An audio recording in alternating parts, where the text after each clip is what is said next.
Hoje eu vou falar de tradução boa, para variar. Estou vivo falando das traduções ruins, né? Mas tem boas, assim, principalmente antigas, né? E tem um autor que quase ninguém conhece, que eu fiquei conhecendo. Agora eu nem me lembro mais como que eu conheci. Uma tradução ele foi traduzido no Brasil há muito tempo. Começou a ser traduzido no século XIX. A primeira edição que saiu de uma obra dele foi em 1871. É o William Bush, que eu até coloquei nos meus stories lá, um storyzinho de suspense lá. Também queria saber, estava curioso para saber quem conhecia, quem não conhecia, né? Só uma pessoa conhecia, que era a Mariana Hitzmann, que mora na Alemanha. Então, aí eu achei legal fazer um vídeo mostrando um pouco dele. Ele foi traduzido, a tradução mais famosa dele foi de Olavo Bilac. Ele era um pintor e poeta que começou pintando, fazendo pinturas clássicas, mas não se realizou fazendo isso. Ele tinha uma certa, ele sentia que não fazia uma pintura à altura dos grandes pintores, né? Então daí ele se meio que se frustrou assim e resolveu buscar outras coisas. É, Passou por uma espécie de crise existencial entre os 22 e os 25 anos, mais ou menos. E, e daí depois ele se encontrou um pouco no desenho e um pouco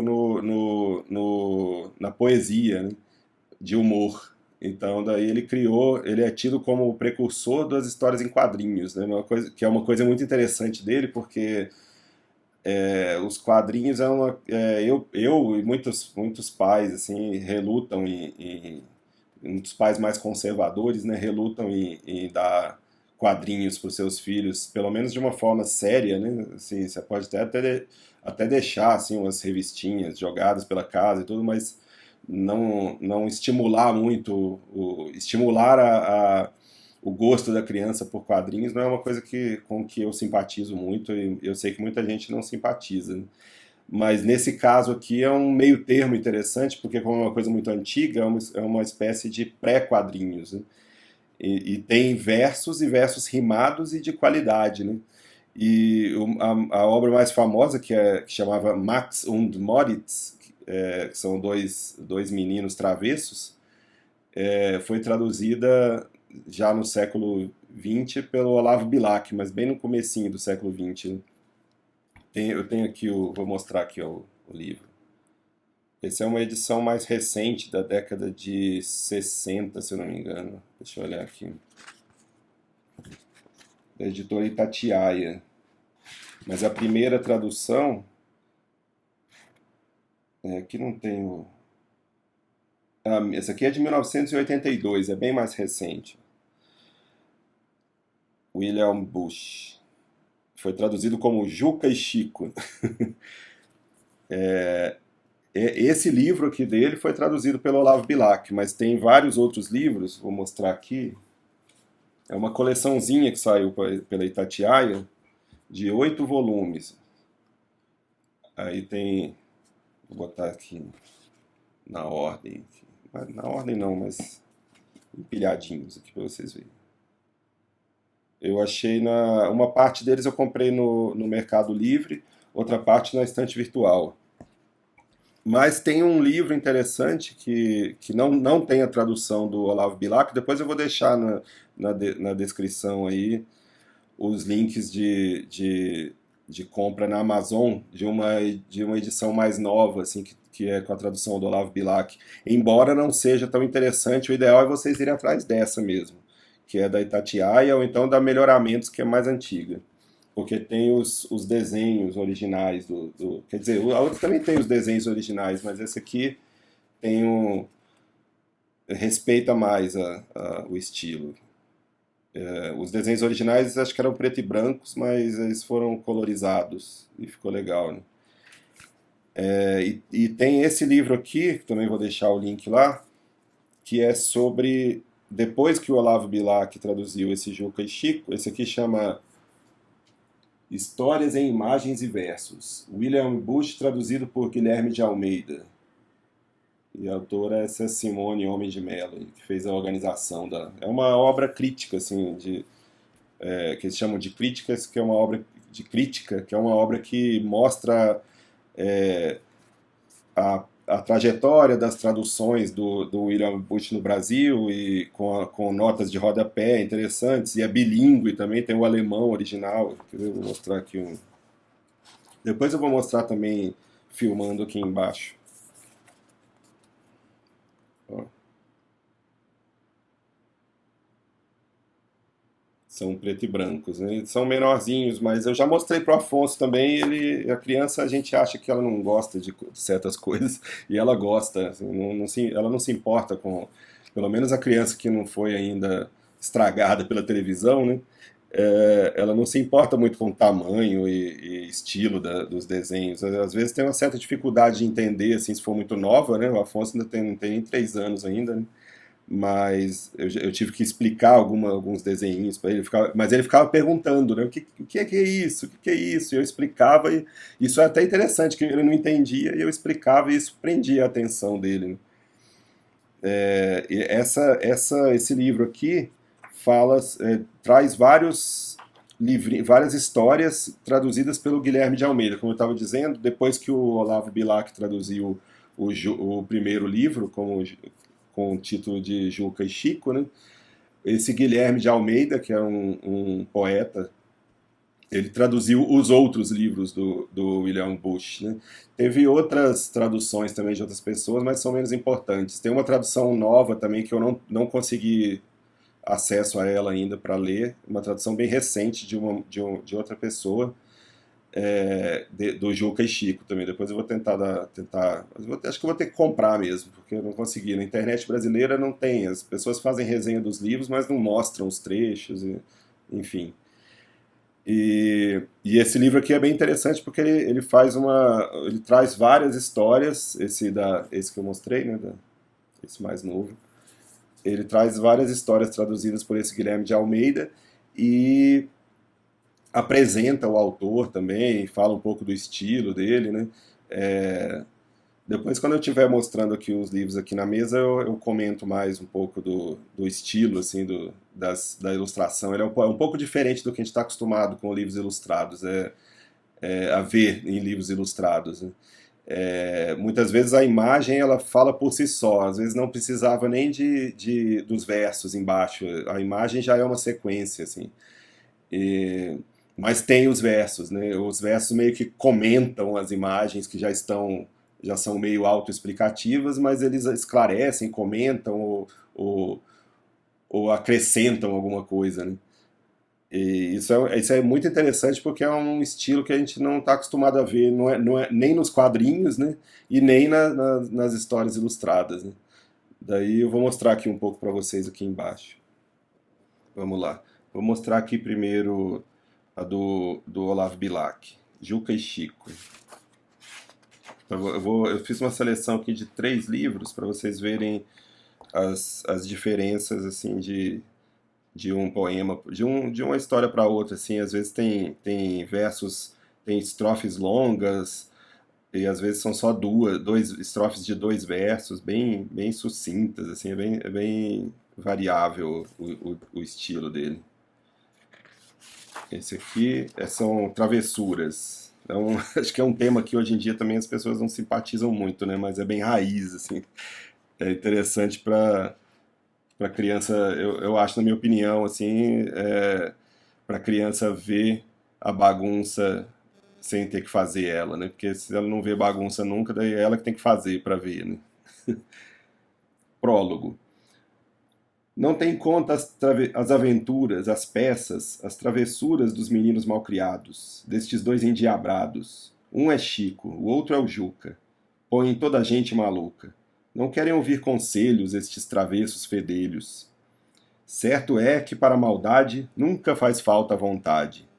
Andar pela rua à toa, caçoar de uma pessoa, dar nos bichos, roubar frutas, armar brigas e disputas, rir dos homens respeitáveis, são coisas mais agradáveis que ir à escola ou ouvir missa.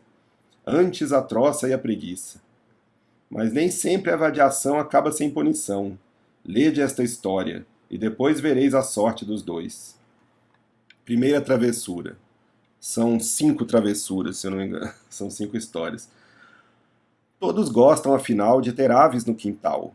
As galinhas, bem nutridas, põem ovos. Quando cozidas ou assadas no jantar, são gratas ao paladar. E as suas penas, catadas, servem para encher almofadas, em cujo macio encosto a gente dorme com gosto. Aqui está a viúva Chaves, que também gostava de aves. Galinhas tinha ela 3, e um belo galo francês. Ora, ao Juca e ao Chico um dia ocorre uma estripulia. Que fazem os 2 madraços? Amarram 4 pedaços de pão nas pontas distantes de 2 sólidos barbantes, e ao vir a noite ao sol posto, deixam tudo isso disposto em cruz, defronte às aves, no quintal da viúva Chaves. O galo, rei do quintal, cocorocó dá sinal. Depressa, cacarejando, vêm as galinhas em bando, e os 4, sem reflexão, comem as iscas de pão. Aí ele vai descrevendo o que vai acontecendo, né? As galinhas lá, os frangos, comem as iscas de pão, ficam presos pelas cordas, depois eles voam e ficam presos num galho seco e acabam morrendo. E a viúva Chaves fica super chateada, né? Mas depois acaba fazendo, na segunda travessura, ela resgata lá os bichos mortos lá, né? E lá na segunda história ela tá fazendo eles, que já que não tem outro remédio, né? Vamos fazer os bichos, vamos cozinhar eles para aproveitar. E daí, esse aqui é a tradução do Olavo Bilac, né? Agora vamos ver uma outra. Essa aqui é bem curtinha, ó. Eu li ela pro Afonso uma vez, ele achou interessante, assim, não entendeu direito não, porque ele era muito novo, mas é bem legal. O camundongo. Cri, cri, cri, que história é essa? Olha lá o camundongo lá. Um camundongo, depressa! Cá está ele, é agora, ó diabo! Espera que te dou cabo. Mete aí dentro a tua fuça. Ele tira lá o gorrinho dele e pega o camundongo. Cá o tenho na carapuça. Agora sim está frito. Aí ele foge pelo furinho do barril. Olá, fugiste, maldito! Não se mexa, por favor, falando com a mulher dele. Socorro! Ui, ui, ui, que dor! Tá vendo que as ilustrações são meio independentes, assim, né? Às vezes o verso nem é necessário, né? Tá vendo? Se você mostrar só as ilustrações e for contando a história, nem precisa falar muita coisa, que já dá pra entender, né?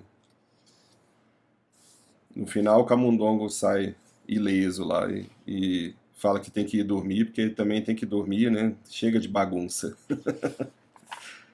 Esse aqui é muito legal, o caipira e o seu bezerro. Este caipira, mas que erro, vai vender o seu bezerro. Mas o bezerro não erra, faz alguns passos e emperra. Agrada-o, dá-lhe capim o dono, mas nem assim. Que importa um capim e agrado a um bezerro embezerrado? Quanto mais puxa ou empurra, mais o bicho empaca, emburra. E nem chuço nem espinho conseguem pô-lo a caminho. Nem tomando orelha e rabo, é teimoso como o diabo. Quem sabe se com carinho atraindo-o de mansinho, e de repente agarrando a cauda firme e aplicando ao bicho uma boa sova. Ele escoiceia, corcova. Tenta o caipira levá-lo, custe o que custe, a cavalo. Tem uma ideia, afinal, põe-se a mugir. E o animal, ouvindo mu, desempaca, pensando que o dono é a vaca. Daí conseguiu convencer o bicho. Esse aqui, vou ler só mais esse aqui porque os meus vídeos estão ficando muito longos, mas é que eu me empolgo no meio deles. A mosca. É tão bom depois da ceia cochilar de pança cheia. Dorme o inspetor, e um zumbido vem ferir o seu ouvido. Ei-lo que acorda e olha aflito aquele inseto maldito, que lhe perturba a soneca pousando em sua careca. Espera, bicho do diabo, que de ti já vou dar cabo. De mansinho chega até a xícara de café. Vai a louça para o lixo, mas está seguro o bicho. e com que gosto ele espreita a sua boa colheita. Zum! Para a mosca ensinada, uma perna não é nada. Volta o inimigo depressa. Mas que arma secreta é essa? E sobe a própria poltrona, em que ele a cesta ressona. Cai com seu dono a cadeira, e a mosca esvoaça, lampeira. Mas desta vez ele acerta, e a mosca, menos esperta, jaz por terra, inerte e rija, e o inspetor se regozija. Sim, é bom dormir a cesta, mas não com moscas como esta. Tá vendo? São histórias muito simples, assim, mas que por serem bem versificadas e terem sido traduzidas mais antigamente, né? Não antigamente exatamente, mas por serem traduções mais antigas, tem um vocabulário ótimo, né? Para ensinar a criança. Ah, uma curiosidade é que muitas dessas histórias não eram para crianças. Elas foram lançadas no Brasil como histórias infantis, mas originalmente na Alemanha elas saíam em revistas adultas, né? Esse aqui, ó, Rico o Mico. Primeira aventura. Tá vendo que os versos já são bem maiores, né? Esse aqui eu não vou ler não, porque é só para mostrar mesmo o tamanho. A história de um aborígene lá que quer pegar o mico para comê-lo. Ele gosta muito de comer os macacos. Só que daí aí o macaco é que acaba botando ele lá na fogueira, né? E daí eles ficam lutando um com o outro.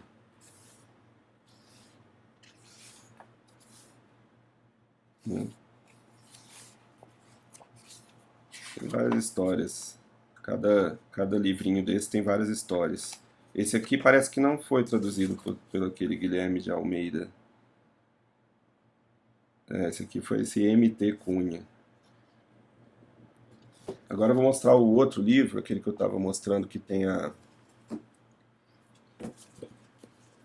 o prefácio, que fala sobre o autor e tudo, bem bom. Quando eu comprei ele, eu meio que me frustrei, porque eu achei que tinha as historinhas, assim, coloridinhas e tudo bonitinho, não percebi direito que era um livro mais crítico, né? De uma edição mais séria, assim. Mas acaba que dá para ler. Hoje mesmo eu li pro Afonso um pouquinho e ele gostou. Acho que uma criança de mais de 3 anos já vai prestar mais atenção. Tem um prefácio bom, depois um estudo inicial, um clássico deslocado. Ele fala bastante sobre o autor.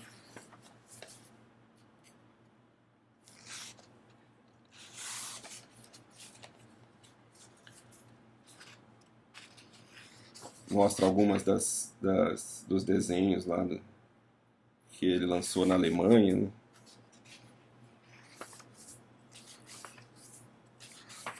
Fala sobre as traduções desse Guilherme de Almeida e a companhia Melhoramentos, né? A Melhoramentos ela foi fundada por imigrantes alemães. Isso explica por que eles pegaram esse autor, né, para traduzir no Brasil numa época assim uma época bem inicial, assim, que não se costumava lançar livros para criança, inclusive, né? Eram livros mais os livros infantis que se lançavam no início do século XX no Brasil eram mais assim é, moralistas, né? Nacionalistas e moralistas. Era difícil você encontrar obras mais despretensiosas, assim, que mostrassem só mesmo histórias divertidas, sem muita pretensão pedagógica. Aí depois dos estudos iniciais vem os livros. Aí tem aquele o Camundongo, tá vendo que é bem diferente do que eu mostrei lá, né? Lá as ilustrações estavam grandes e tudo, e coloridas, né? Mas estavam ampliadas, inclusive, né? Porque o tamanho original é mais próximo disso aqui. Você vê que na ampliação ficou meio estourado, assim, os traços, né?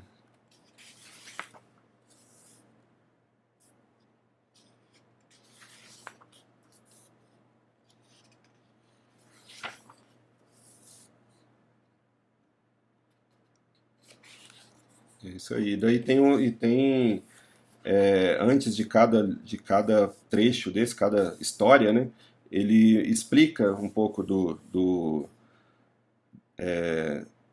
da tradução desse Guilherme de Almeida e do estilo da história, e tudo é bem legal. Ele fala sobre. É uma edição crítica mesmo, ele fala sobre os aspectos estéticos e poéticos, né, de cada história. Acho que é depois, na verdade, né? Aí tem outra história, depois dela tem um comentário também, né? É um livro bem grande, tem 200 e quase 300 páginas. E no final tem uma bibliografia, tem algumas coisas assim em facsímile, né, dos escritos dele. Acho que tem até tem até alguns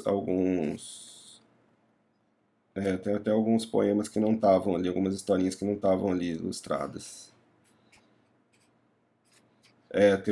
No final tem um livro que acho que não foi terminado, parece, dele, do William Bush, que chamava Phipps, o Macaco. E daí tem uns facsímiles, e no final tem uma bibliografia com todas as edições. Bom para procurar livro na estante virtual, né? Eu achei algumas coisas por aqui, que dá a data e a editora, e quem é o tradutor, né? Tem um quadro bem legal.